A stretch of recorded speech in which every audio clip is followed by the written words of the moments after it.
ভারতবর্ষে এখনো অনেক দালাল আছে যা খুব সুন্দরভাবে তারা পাকিস্তান ভক্ত এবং জঙ্গি গোষ্ঠীর ভক্ত।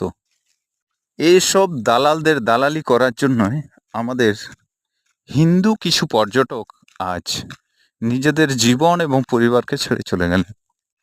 মনে রাখবেন, সর্ষের মধ্যে ভূত আছে। এই ভূতগুলোকে খোঁজার দায়িত্ব কিন্তু সরকারের। খোঁজা চলছে, তৈরি হচ্ছে খুব সুন্দরভাবে। এই প্রথম দেখলাম সরকার খুব সুন্দরভাবে কাজ করছে। হিন্দু মুসলিম মোরা এক বৃন্তে দুইটি কুসুম, সেই বন্ধুত্ব এবং ভাই সুলভ আচরণ আর থাকলো না, এখানেই শেষ হয়ে গেল। কিছু মানুষের নিজেদের কর্তৃত্ব সাধন করার জন্য আজ সাম্প্রদায়িক দাঙ্গা প্রায় লাগার মুখে। এখনো কখনো বা কিছু সময়ের মধ্যে কোনো হিন্দুকে মেরে বা কোনো মুসলিমকে মেরে এই সমস্যার সমাধান করা যায় না। নিজেদের বিবেক এবং সচেতন এবং বুদ্ধিদীপ্ত মনোভাব পোষণ করুন।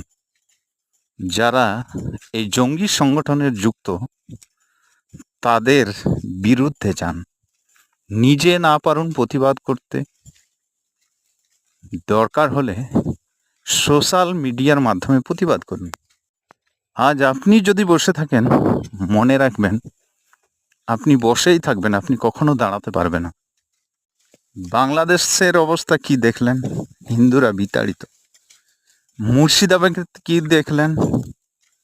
এরকম আরও আপনাকে অনেক কিছু দেখতে হবে। হিন্দুদের কোনো ভবিষ্যৎ নেই। কিসের জন্য জানেন? নিজেরা নিজেদের মধ্যে হিংসা এবং রাজনীতির মধ্যে জর্জরিত, এবং তারা সবসময় স্বার্থান্বেষী এবং স্বার্থপর হয়ে থাকে। নিজেদের সামান্যটুকু লাভের আশায়। এই জন্যে এই অবস্থা।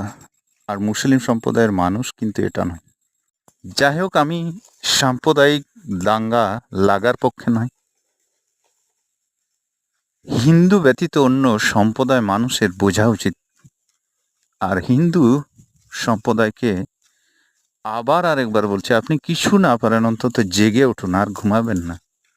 পরবর্তীকালে আপনি ঘুমিয়ে থাকবেন। সমাজ সচেতন অনেক মানুষ আছেন, তারা নিজেদের মধ্যে রাজনীতি করবেন। দয়া করে রাজনীতির প্রলোভনে পা দিবেন না। মনে রাখবেন, হিন্দু হিসেবে আপনি গর্বিত এবং সনাতন ধর্মী।